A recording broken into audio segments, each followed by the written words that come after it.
Good morning. This is Frank Katsukria, and I'm finally getting around to actually doing the Florida House video. I'll do a Senate video and Governor video later on today. But like and subscribe, or hate and comment. So as people know, there are 27 congressional districts here in the state of Florida, and I'm going to talk about 4 of them. One is District 15. Since the inception of these videos, I felt that 15 is going to stay Republican. I believe that Ross Bano will win re-election, or will win an election, and they're in Central Florida, and that one will stay red. 16 and 18, which are a little bit more North Florida, they will stay Republican as well. Florida 7, which is near Seminole, it's this weird patch between Seminole and North Central Florida, that'll stay Democrat, while the district above it, which is Florida 6, which is more Daytona, will stay Republican. Now, the 3 from South Florida that I've talked about the most. First, I'm going to start with the easiest one for me to pick, which is District 25. Mario Diaz-Balart is the incumbent. He will win re-election over Mary Flores, and you may be asking, Frank, why has he been running political ads if he thought it needed to? Well, there's 3 reasons why he would do that. First reason is you got extra money and you want to put some money into people's pockets. This happens, especially in South Florida. So you run a couple of TV ads. It actually does help your sister candidates that are in the same party. A positive message. People don't always know what their congressional district is. They go there and they say, oh, I want to vote for this Balart guy. They get in, they find out that, oh, they're in Joe Kaufman's district, or who's running against Debbie Wasserman Schultz, or they Salazar in 27, or Corbello in 26, and they go, you know what? Yeah, they must be similar, and that's why they do run the ads. Second is redistricting. So while redistricting is 4 years away, the state a few years ago did put in that districts are supposed to be like boxes, and of course there's a federal law that says that we are supposed to protect minority rights.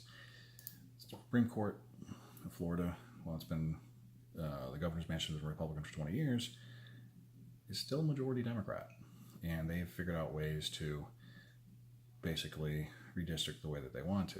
Now, if a Democrat does get elected governor, they will appoint Supreme Court justices. There's 3 of them that are going to be vacant, that will be a little bit more kind to their side. And unless there is a marriage between African American, Democratic, Latino, and Republican, there's a good chance that the governor, if Gillum is elected, will mess with the borders on these districts in favor of more Democratic candidates that are Anglo over Black candidates, Latinos, and Republicans. Because of this, Mario needs to spend some money, because in 2022, he doesn't know what his district's going to look like. He very well could be adding in African Americans or white Democrats into a district that doesn't look like anything what it is now, which goes all the way out to West Florida, well, at least Southwest Florida. The third reason why you would spend the money on ads is because, well, hey, there's nothing wrong with hurting, spending a little money that way as sort of insurance, and that's sort of what Mario's doing as well. So the 2 races that I think are most up for grabs is 26 and 27. Sometimes it's better to be good. Nope. Sometimes it's better to be lucky. Yep. Carlos Corbello deserves re-election. Way qualified, way better than his opponent. Problem is, this is not a good year for Carlos. And personally, I would vote for him all day, but I think he's going to lose. The district is just not trending his way. Hopefully I'm wrong.